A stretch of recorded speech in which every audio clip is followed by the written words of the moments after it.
naataango ak yenn chroniqueurs yi donc dinañ ko rek amal tey ji ñu dem wuy ji yoon ku ci mel ni Simon Faye moom tey dina rek daal di taxaw itamit ñu xool ndax fan la wànnent di mujj ak i gëtëm moo tax nag dañuy sampu ci laaj boobu ci actu commenté alors Daouda Mine bu ñu gisee convocation yi tey comme ni ko suñu yenn yéenekaay waxee tous azimuts loolu lan la voilà sale temps pour les journalistes et chroniqueurs lan la lay voilà lan nga ci mën a wax. jërëjëf soxna Dieyna Ba pour yow dama fàtte sa tur.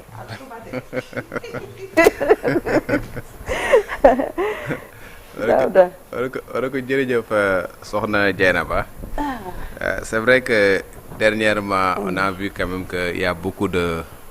convocations yoo xamante ne mi ngi jëm ci ay journalistes ak ay chroniqueurs dernière actualité bi moom mooy li nga xamante ne moom la Cheikh Tidiane doon wax léegi. ci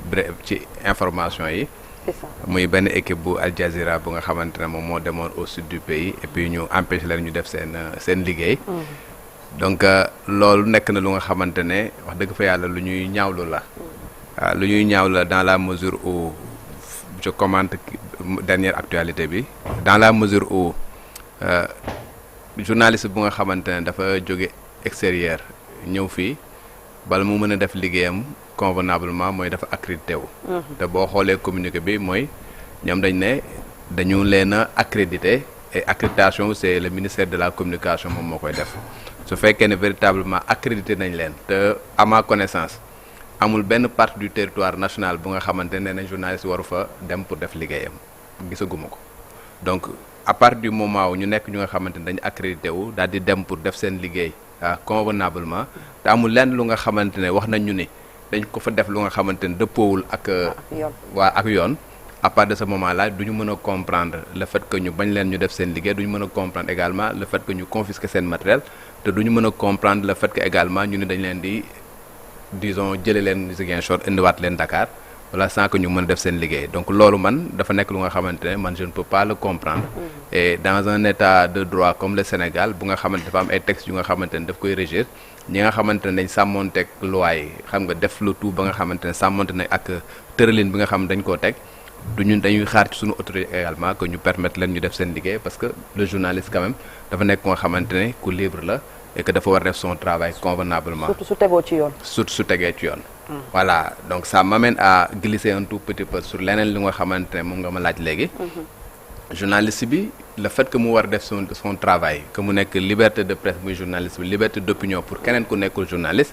loolu noonu c'est quelque chose qui est consacré par la Constitution du Sénégal. la Constitution du Sénégal moom moo ne sénégalais yi d'une manière générale dañu am yenn droit yu bari xam nga liberté yu bari liberté de presse liberté d'opinion mën nañu wax seen xalaat mais dans la mesure du respect des lois et des règlements donc dafa am liberté boobu dafa am ay limites yu nga xamante ne muy man muy yow muy keneen da ko war a sàmmonteel muy journaliste da ko war a sàmmonteel muy chroniqueur bi da ko war a sàmmonteel léegi nag autorité bi muy le procureur de la République bi nga xamante moom moo fi nekk l'avocat de la société bu demee ba gis ne am na lu nga xamante ne dafa sooxe ci la nga xamante ne moom la nit ki di wax wala moom lay liggéey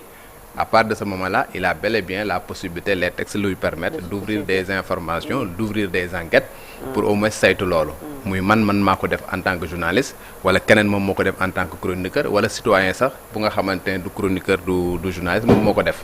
donc à partir de ce moment nag li ñuy xaar mooy véritablement enquête yooyu ñu def ko dans ci anam yi nga xamante ne dañ ko war a def ñi nga xamante ne dañ leen interpeller ñu mën leen jox la possibilité de s'expliquer par rapport ak li nga xamante moom lañ leen di tuumaal et bu fekkee ne gis ñu lenn lu nga xamante ne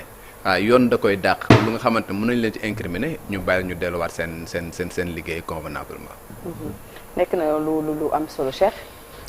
non mais comme ni ko Daouda waxee je pense que mooy suñu grand ci plateau bi te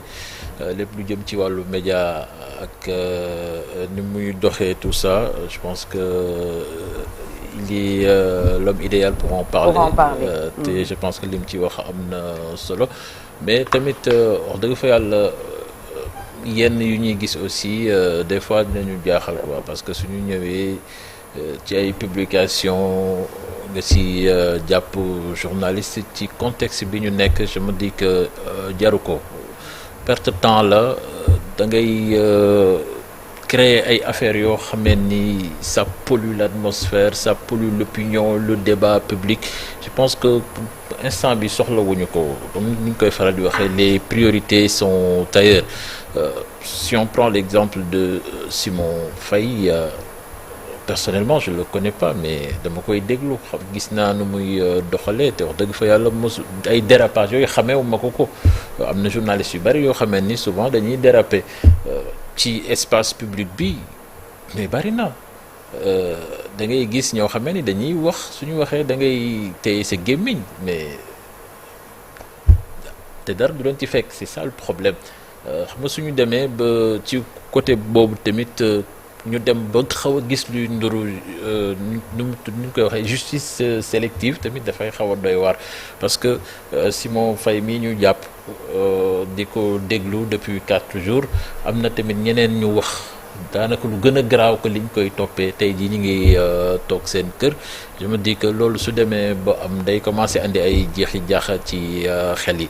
mais liberté d'expression dañ ko war a sàmm mais ça ne veut pas dire que aussi nit lu la neex wax ku la neex attaquer ku la neex saaga loolu xam nga ni c'est de l'irresponsabilité te ku dem ba yegg foofu wax dëgg fa yàlla yoon war na la woo teg la ci yoon teg la ay daan fekkee yow yaa tooñ mais wax dëgg fa yàlla suñu demee ku wax ñu jàpp woo la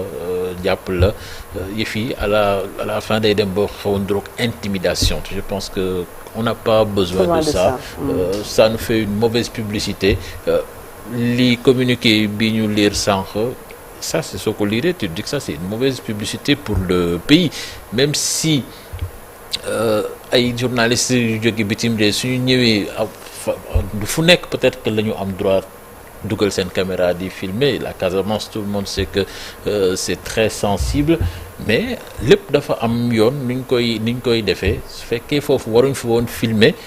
mën nañ leen ko notifier bu gaaw te puis aajowul ñuy confisquer seen matériel je pense que loolu yëpp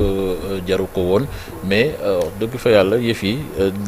yoon lay laaj nañ ko jaarale ci yoon de part et d'autre. Merci beaucoup cher Chérif. waaw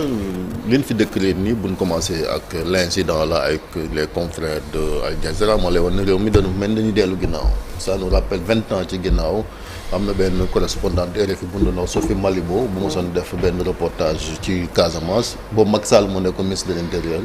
ñu expulsé ndaw si génn ko Sénégal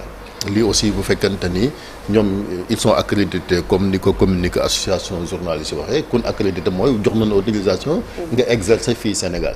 quelle que soit la sensibilité de la zone bu fekkente ni ñoom amul autorisation parce que yenn yi xëy na boo koy def di nga au-delà de l'accréditation ñi nga xamante ni ñooy say personnes ressources di nga leen bind extra suñ ko amul jarul ñu leen di interpeller parce que y a une interpellation y a une confiscation jëm ci seeni matériel te loolu déjà yaa ngi entravé liberté bu sacré comme ni ko Daouda min wax rappelé ko min ci suñ constitution muy liberté de presse d'abord mais aussi droit à l'information bi nga xamante ni nit ñi am nañ ko boole ci ak liberté d'expression muy yoo xamante ni Sénégal da ko am bu fekkante ni kon dañuy delluwaat ginnaaw et c'est malheureux ci contexte bi nga xamante ni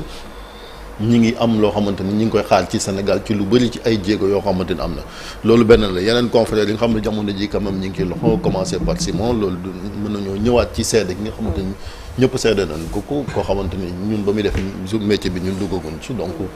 presque une trentaine d'années mi ngi ci kenn mosu koo xam ci loo xamante da ngay ñàkk fay donc li ñu nemmeeku également ci régime bu bees bi mooy organe de régulation ak autorégulation yi xam ne ñoo fi war a nekk def seen liggéey ñoom si boppam ñi ngi leen di gasali pax maanaam di leen néewal dooleel bu fekkante ni kon dañ fee sampoon ay organe ñoom ñoo ko fi fekk mii na ngi nii moom moo jiite association bi ñu dénk affaire carte nationale de la presse bu la waxee kañ lañ gën a produire carte presse boo xamante ni dinañ ko jox journalistes yi ñuy liggéey li ko waral mooy ministère bi nga leen war a jox seen i financement yoo xamante ni dañ ko voté ci assemblée nationale joxuñ leen CORED également la même chose parce que organe d'autorégulation la ñoom ñoo fa war a nekk parce que cas aussi moo bi jërutoon ñu koy traité fële ca tribunal CORED mën na ko def bu fekkante ni faute déontologique la mais CORED aussi mënatuñoo liggéey parce que xaalis bi nga xamante ni dañ leen ko war a jox également muy droit ñu voté ko ci assemblée nationale ministère communication mi ngi ko téye CNRA collège délégué mënuñ ko ba léegi installé gun ko parce que pourquoi parce que nommé nañ fa benn soxna soo xamante ne ay militants Pastef jug nañ ne du ci dal président bërki demee interpellé nañ ko ci il a juste dit lu yàggul dara alors que yow yaa signé benn décret boo xamante ni daf mel ni kon décret bi nga xamante ak sa signature amatul li nga xamante ni mooy fulla fii ci Sénégal donc li ko waral mooy parparloo gi moo bëri nag ci Sénégal ba nga xamante ni dafa mel ni dafa am ñoo xamante ni dañ leen di protéger lu leen neex wax ñoom immunité la am ci réew mi am na ñoo xam nag buñ waxee seen xalaat wala ñu joxe sax benn genre information ñu teg leen ci loolu et loolu taxut am réew jëm kanam ci nekk na lu am solo merci beaucoup Chérif merci également Daouda et Cheikh Tidiane Diaw pour seen xalaat ci actu commenté ñu ñëw ci beneen ponk un jour au Sénégal un jour dans le monde.